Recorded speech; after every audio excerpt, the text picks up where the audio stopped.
ఏంటి యువత ఎప్పుడు భవిష్యత్తు దిశగా ఆలోచించాలా? చదువులో ఆడపిల్లలపై వివక్షత చూపించొద్దని చెప్తున్నావా?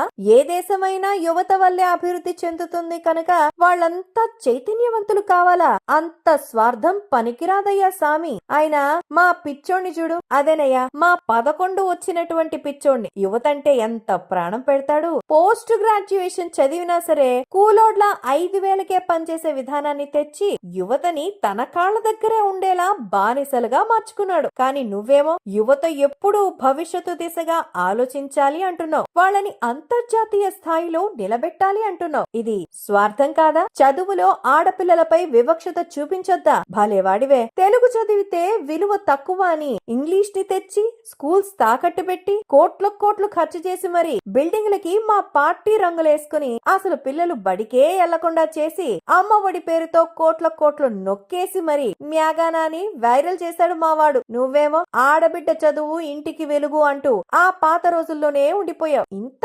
చాదస్తపరుడివేంటయ్యా? ఇంకేమన్నావు? యువత వల్లే దేశం అభివృద్ధి చెందుతుందా? కనుక వాళ్ళంతా చైతన్యవంతులు కావాలా?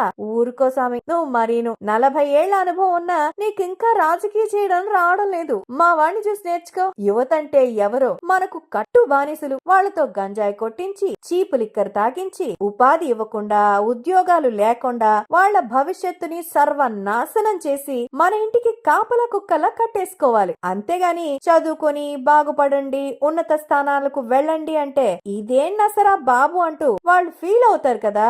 వాళ్ళేమైనా అంటే మా పిచ్చోడు అదే విత్ డ్యూ రెస్పెక్ట్ మా పులివెందుల పులి ఫీల్ అవుద్ది. కూసంత ఆలోచించు నాయుడు.